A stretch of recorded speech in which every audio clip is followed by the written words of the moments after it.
मेरा रक्षाबंधन।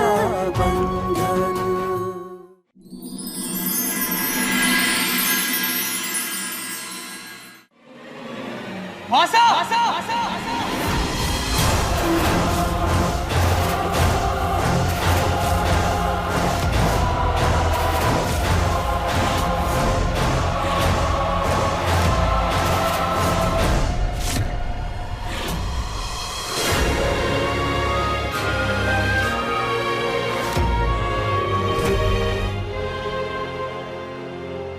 दाई माँ! जी भाई साहब। ऐसा काम करती हैं आप? पता कितना बड़ा हादसा हो जाता। इतनी लापरवाही। गलती हो गई भाई साहब। अभी ना गिरते गिरते बची है सीढ़ी से। हमारी वजह से जान जा सकती थी मासा की, उसके बाद भी बोलती गलती हो गई। शिवा, ये समझदार और जिम्मेदार औरत। अगर मैं समय पे ना आता ना तो आज कितना बड़ा हादसा हो जाता, और इसका जिम्मेदार ना इससे ज्यादा तू होता। जो ऐसी औरत ऐसी दाइमा लेकर आया और मैं भी थारी बात मान गया। अर्जुन साहब, क्या तरीका है ये? कैसे बात कर रहे हैं आप शिवा से? हाँ, ये जो कुछ भी हुआ वो एक हादसा था। शिवा तो यहाँ पर दाई साहब को इसलिए लेकर आया ताकि आपकी माँ की सेवा हो सके। जो कुछ उन्होंने किया ना, उसके बावजूद भी उन सबको भुलाकर शिवा परवाह कर रहा है उनकी।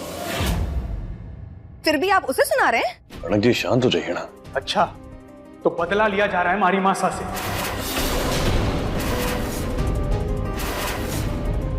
अर्जुन, ये कैसी बातें कर रहे हैं आप? इस बारे में हम बाद में बात करेंगे, अभी अपने कमरे में जाओ। नहीं, आज फैसला होके रहेगा।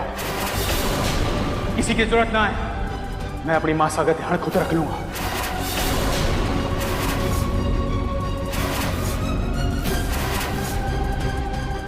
चल मासा। अरे भाई साहब, माफ कर दीजिए मन्ने भाई साहब, जानबूझ के कुछ न किया मन्ने, गलती हो गई मारे से। मैं बहुत गरीब औरत हूँ भाई साहब, मन्ने काम से मत निकालो, मारे को ये काम की जरूरत है।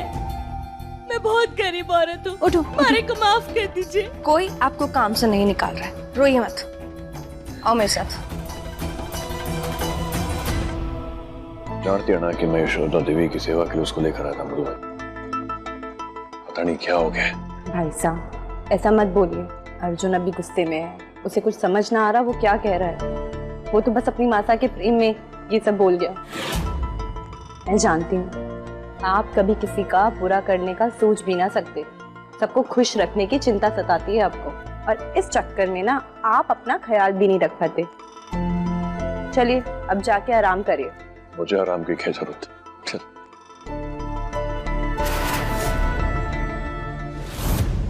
अगर मैं समय पे ना आता ना तो आज कितना बड़ा हादसा हो जाता, और इसका जिम्मेदार ना इससे ज्यादा तू होता।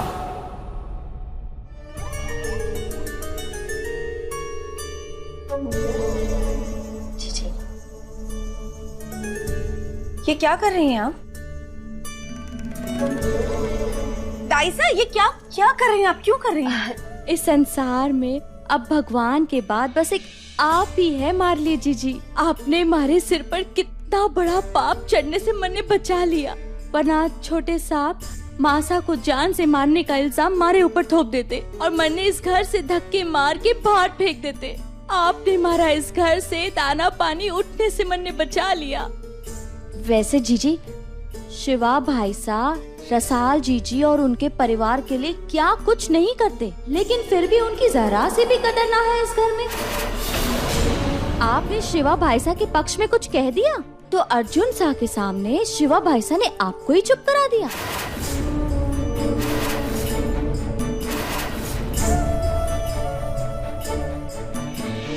वैसे जीजी, छोटा मुंह और बड़ी बात, लेकिन ये जो बात है ना, ये आपके भले के लिए है। सारे घर का बोझ अपने कंधे पर रखने के बाद भी शिवा भाई साहब की कोई इज्जत ना है इस घर में। कहीं ऐसा ना हो कि ऐसा ही व्यवहार आपके बच्चे के साथ भी किया जाए। वैसे तो आप जानती हैं कि इस घर में रसाल जीजी की ही चलती है। शिवा भाई साहब चाहे आपको कितना ही प्यार क्यों ना करे, लेकिन रसाल जीजी के आगे तो उनकी कुछ नहीं चलती।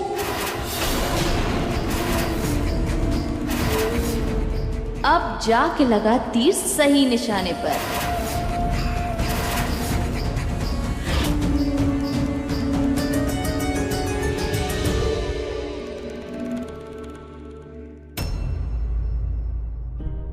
कनक जी, मैं जानता हूं कि कोई मुझे कभी कुछ उल्टा सीधा कहे तो आपको बिल्कुल अच्छा नहीं लगता, लेकिन एक बेटे की नजर से सोचो, आपको बुरा नहीं लगेगा। ये मधुदाई माँ को मैं खुद यशोदा देवी की सेवा करने के लिए लाया था ना, अब आज उससे इतनी बड़ी गलती हो गई तो कहीं ना कहीं जिम्मेदारी हमारे कंधों पे भी तो आएगी ना। इसलिए आपका अर्जुन से इतना नाराज होना मुझे ठीक नहीं लगा। क्या सही है और क्या गलत शिवा, वो सब मैं नहीं जानती। मैं सिर्फ इतना जानती हूँ कि कोई अगर तुम्हारी इंसल्ट करे ना तो मुझसे बर्दाश्त नहीं होता है। कितना कुछ करते हो तुम उन लोगों के लिए, और ऐसे बात करते तुमसे वो, और मैं कुछ बोलूं तो ये नहीं हो सकता वो। नहीं शिवा, गलती उनकी है कि तुम्हारे उनके लिए इतना सब कुछ करने के बावजूद भी वो तुम्हें सुनाते हैं, हमें सुनाते हैं। क्या ये सही है? कैसे हिम्मत की उसने तुमसे इस तरह से बात करने की? हाँ सुनो। नहीं शिवा, मुझे समझाने की कोशिश मत करो, कि मैं नहीं सुनने वाली। तुम्हें कोई परवाह है खुद की या मेरी? क्या कह रही हैं? परवाह क्यों ना होगी मुझे आपकी। बहुत अच्छे से जानती हूँ मैं। बात जब भी रसाल की आती है ना तो तुम्हें कुछ नजर नहीं आता है, मेरा सही होना भी नहीं। कनक जी फिर एक बात बताओ, मेरी जान पर बना है। कनक जी, अब ये सब क्यों कह रही हैं? आप ही ने कहा था ना कि हमारे घर में, हमारे परिवार में अब सिर्फ खुशियां आएंगी, मुसीबतें नहीं आएंगी ना। अब तो ये बात करने का मतलब क्या है? मेरी बात को टालने की कोशिश मत करो शिवराज सिंह, जवाब दो मुझे।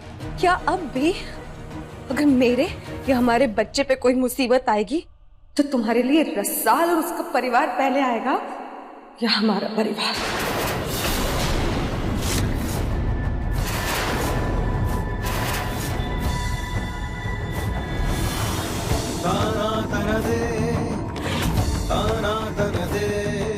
इस दिए पर हाथ रखकर मुझे वचन दो शिवा, तुम्हारे लिए हम दोनों हर हाल में पहले आएंगे। तुम्हारे लिए मैं और हमारा बच्चा रसाल और उसके परिवार से ज्यादा खास होंगे।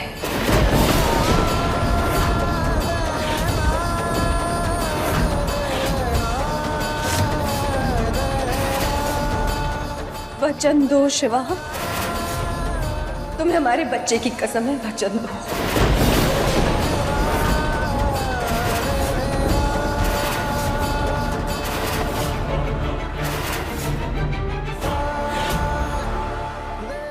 ठीक है, अगर मेरे ये वचन देने से आपके मन को शांति मिलती है ना तो सुन लो।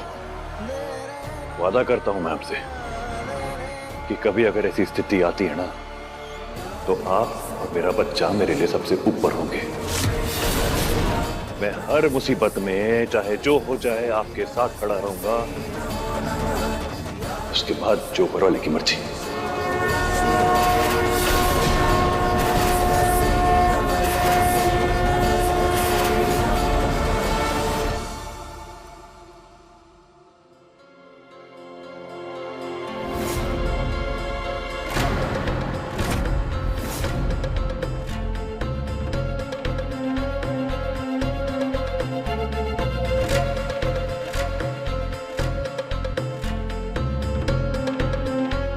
पता है मारे को तुम क्या कहने आई हो, यही ना कि शिवा से मारे को ऐसे बात नहीं करनी चाहिए थी। कौन है आप लोग? अपना मन का बोझ उतारने के लिए अपनी गलती का एहसास होना काफी होता है अर्जुन। सर, मारे को शिवा से जाके ना माफी मांगनी चाहिए। पता नहीं मारे को क्या हो गया था उस वक्त। मासा सीढ़ी से गिरने वाली थी और उसका गुस्सा मैंने शिवा पर निकाल दिया। उसने तो मासा का भला सोच के दाई माँ का इंतजाम किया और मैं भड़क उठा। माफी मांगने की जरूरत ना है आपको। शिवा भाई साहब जानते हैं कि आपने जो कुछ भी किया वो अपनी मासा के प्रेम में किया, इसलिए उन्हें आपसे कोई नाराजगी ना है। उल्टा वो तो कनक भाभी साहब को समझा रहे थे। अच्छा अभी ये सब बातें छोड़ो, मुझे ये बताओ अगर हमारा छोरा हुआ या छोरी हुई तो क्या नाम रखेंगे? छोरा हुआ तो दे और छोरी हुई तो रज्जू। रज्जू? मैंने तो सोचा था तुम्हें तो रचना रखेंगे। इसका फैसला ना ऐसे ना होगा। चित आया तो थारे नाम, पट आया तो मारे। ठीक है।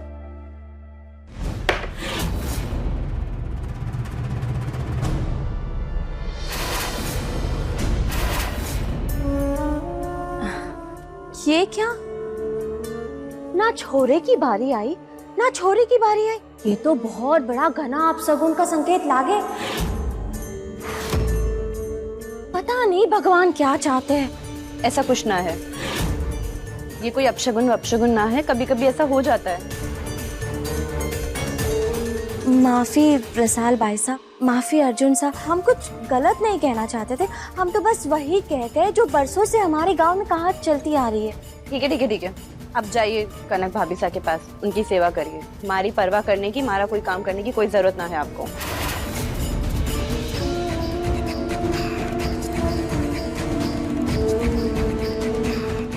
यहाँ सेवा करना चाहता कौन है? मैं तो अपना काम करने आई थी, जो आपके पति को चाय पिला के हो गया।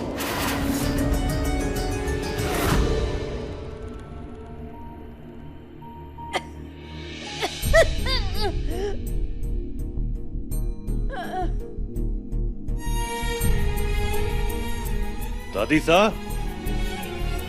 क्या हुआ दादी सा, क्या हुआ? क्या हो गया आपको? ठीक हो?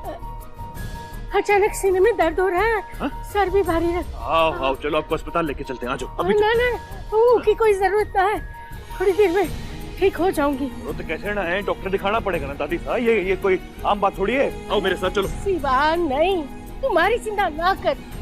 हरे को कड़क बिजली के पास रहना चाहिए, मैं किसी और के साथ चली जाऊंगी। अर्जुन, दादी इस वक्त कोई ना दिख रहा, आप मेरे साथ अस्पताल चलो। आओ, मारी जिद है दादी, आपको अस्पताल जाना पड़ेगा। ना कोई बात ना, चलो। ना मारी जिद है, चलो आओ।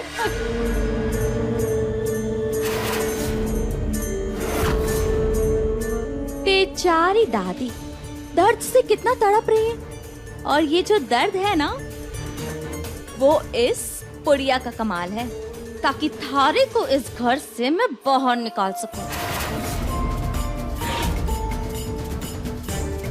मन ने अपने हिस्से का सारा काम कर दिया है। शिवा दादी को लेकर बाहर चला गया है, और अर्जुन की चाय में मैंने नींद की दवा मिला दी है।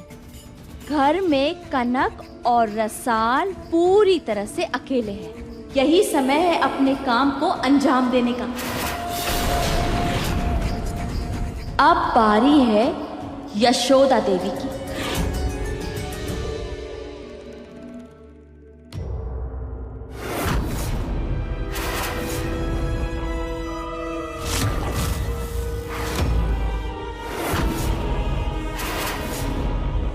आओ दादी साहब, बैठो गाड़ी में। अरे हाँ, पर अब मेरे को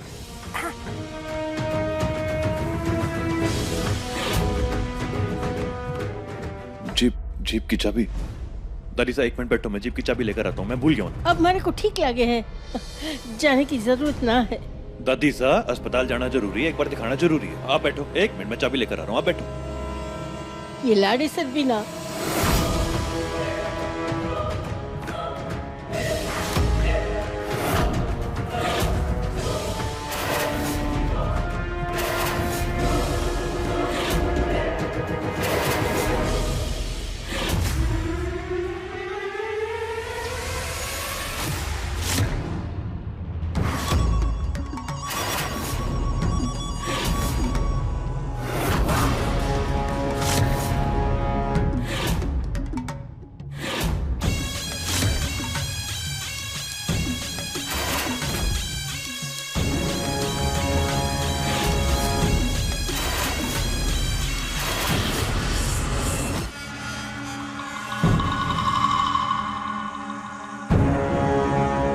शाबाश,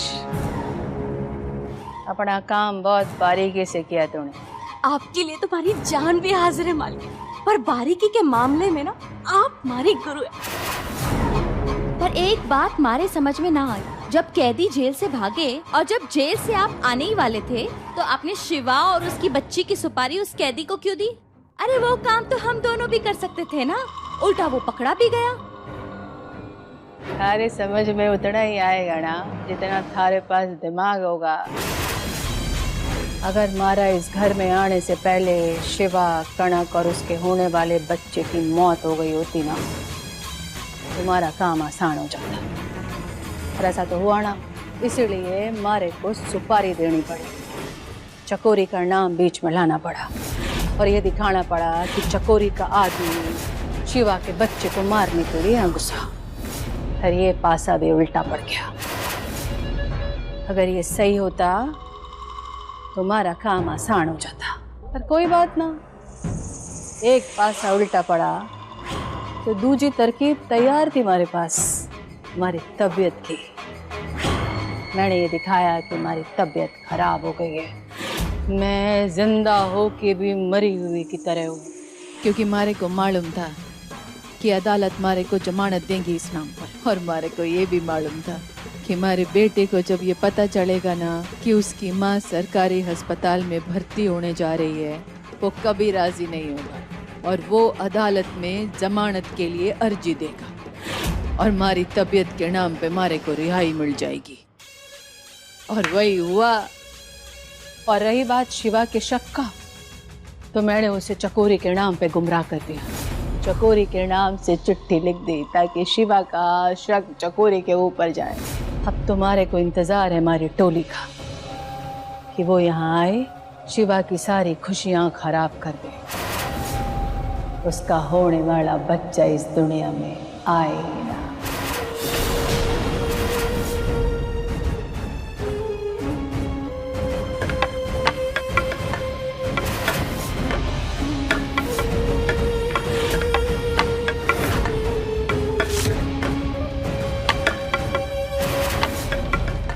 वाह गुरु माता वाह, चकोरी के नाम पे क्या खेल रचा है आपने।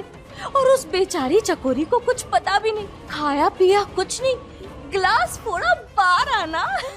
शिवा ये सोच रहा है कि चकोरी उसकी जिंदगी में तूफान बन के आने वाली है, पर उसे ये पता ही ना है कि वो तूफान इस घर में आ चुका है यशोदा देवी के रूप में।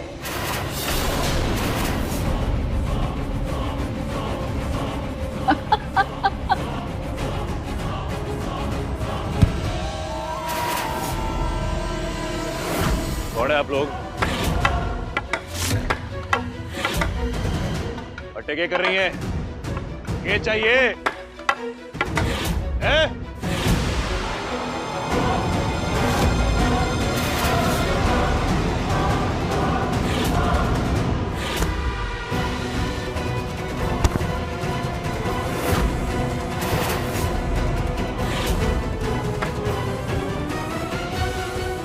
रुक जाओ। कनक, प्रसाद, रुक जा।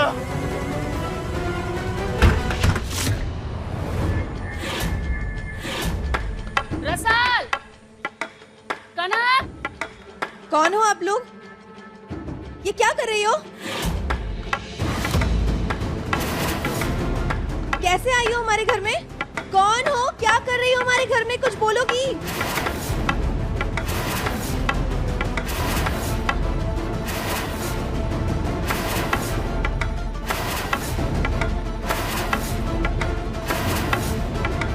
कौन हो आप लोग? दूर हटो, दूर हटो। शिवा!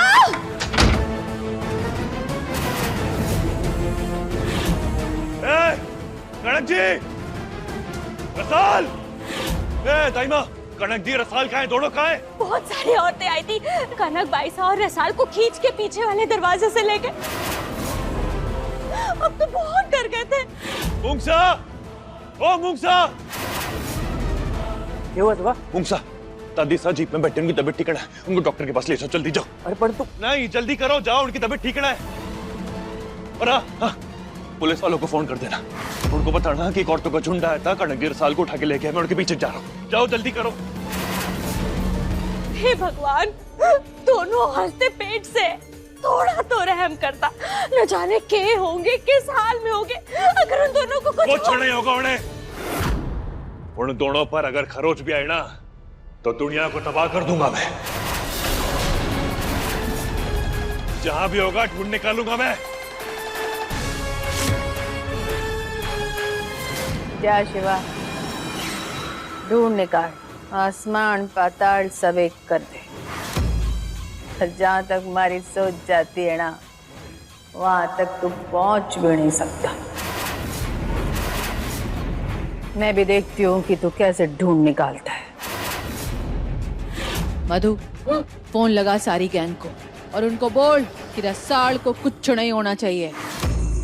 रसाल के पेट में हमारे खानदान का बीज है। अर्जुन का खून पड़ रहा है उसके पेट में, उसको हाथ भी ना लगाए कोई। जी, मेरी बात कान खोल के सुनो। रसाल का पल भी बाका नहीं होना चाहिए। भाभी साहब, मैं आप लोगों के हाथ जोड़ती हूँ, सानिब की खातिर उन्हें जाने दीजिए। जरा इनकी हालत तो देखिए, तरस खाइए इन पे। आप लोग जो कहोगे मैं करूँगी। भाभी साहब घबराइए मत, मेरी भाभी साहब को जाने दो। तू हमारे साथ चल। आप जैसा कहेंगी मैं ठीक वैसा ही करूँगी। मुझे रोक लीजिए, उन्हें जाने दीजिए, उनकी हालत तो देखिए जरा।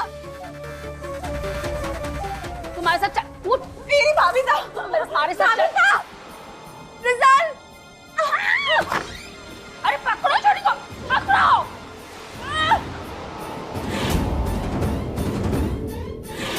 रसाल,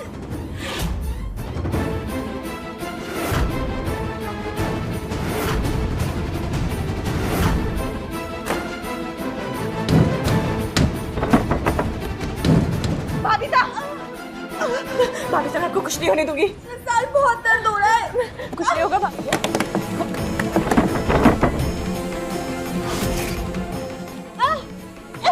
ये तो खुल ही नहीं रहा है।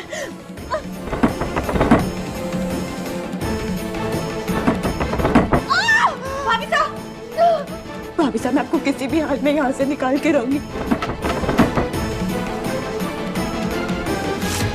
भाभी साहब हिम्मत मत हारिए, आपको हिम्मत बढ़ानी होगी अपने बच्चे के लिए और भाई साहब के लिए। कुछ नहीं होगा आपको, हिम्मत बढ़ाइए।